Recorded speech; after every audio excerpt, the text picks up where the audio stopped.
These are all the same bricks that you get in a set, and you can get, if you buy enough of them, you could build this too. That is, if you are as creative as the men behind this Lego masterpiece. One day every month, members of 2 Lego building clubs in the Twin Cities invite visitors in to check out what's new. Tonight, KARE 11's Jeff Olson takes us to a warehouse in Minneapolis that is chugging with creativity.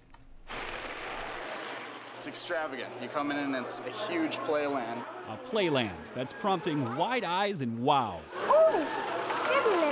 A place where cool trains chug across bridges and pass all kinds of action. There's firefighters and whatnot sitting out front. Cool factor pretty high on that cool. The thing that surprises them the most is that these aren't sets that Lego has made. Yes, what looks like it could have come from a giant kit Everything you see here is custom made. is actually the brainchild of a dozen local guys who've never given up their childhood hobbies. It's a whole mix of people. We've got a couple computer programmers, we've got a guy who does real estate, there's a Lego geek and there's a train geek, and there's a couple guys who fit both. There are actually 2 clubs here. This is one of the oldest buildings on our layout. Ross Neal co-founded the Twin Cities Lego Train Club in 2001.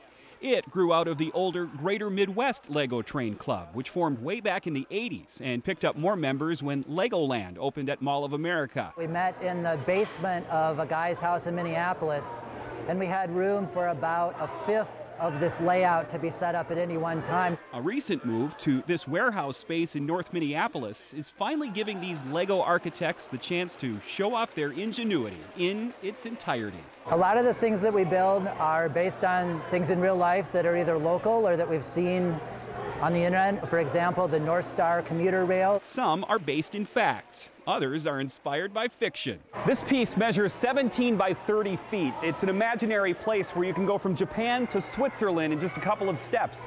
But that's just the half of it. There's a whole nother world down here. And it some aliens and some humans is especially for kids. I don't know what they're doing. Our best fans are about 3.5 feet tall. There's a skeleton in there, I know, I saw that. They see it first. They say, Mom, look at this is cool. It's just incredible.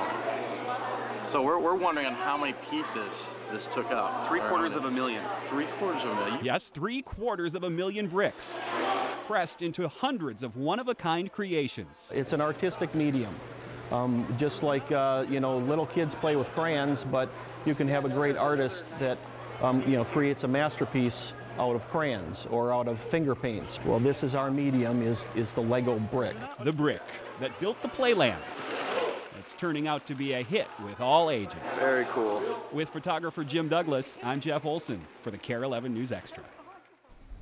Well, the Lego creations are on display the second Saturday of every month. Besides the train displays, there is a building area for kids, too. The next open house is April 9th from 11 a.m. to 4 p.m. And we have more details on KARE11.com. Just click on Extras.